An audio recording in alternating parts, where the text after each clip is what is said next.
அருட்பெருஞ்சோதி அருட்பெருஞ்சோதி தனிப்பெருங்கருணை அருட்பெருஞ்சோதி திருவருட்பிரகாச வளலாதிவ்ய திருவடிகளே சரணம். வணக்கம். இன்றைக்கு நாம் சிந்திக்கக்கூடிய அகழ்வரிகள் 215 216 அகழ்வரிகள். தேசுர திகழ்தரு திருநெறி பொருளியல் ஆசர தரித்த அருட்பெருஞ்சோதி. இந்த அகழ்வரிக்கான விளக்கம்: தேசு என்பது ஒளி, அதாவது பிரகாசம், அதாவது புகழ். ஊன் உடம்பானது அழியாத ஒளிநிலை பெற்று வாழ்கின்ற வாழ்வை தருகின்ற திருநெறியே நாம் அடைய வேண்டிய பொருள். அந்த பொருளின் தன்மை இதுவென குற்றமற எனக்கு தெரிவித்த அருட்பெருஞ்சோதி ஆண்டவரே. திருநெறி என்பது சன்மார்க்கமே.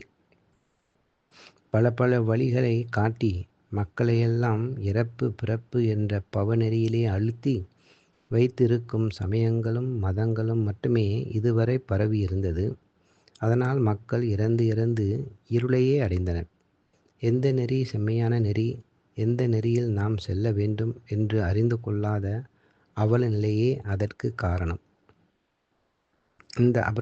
இந்த அற்பத்தனமான நெறிகளை எல்லாம் தவிர்த்து அனைத்து மக்களுக்கும் பொது நெறியாக விளங்கும் சுத்த சன்மார்க்க தன்னெறியில் மக்களை செலுத்துவாயாக.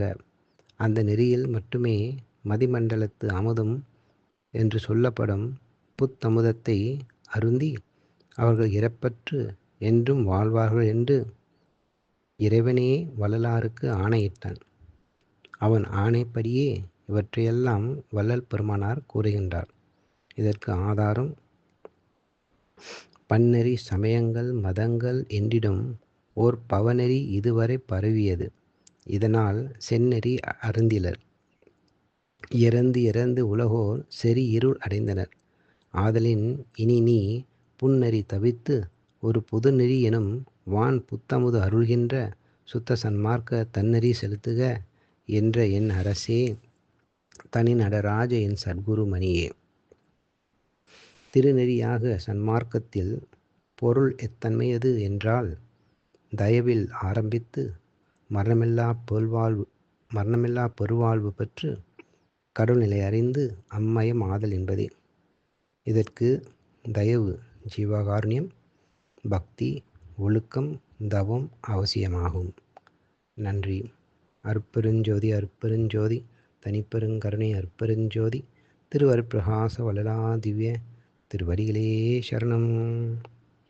ராமலிங்காபயம் ராமலிங்காபயம் ராமலிங்காபயம் அபயம்.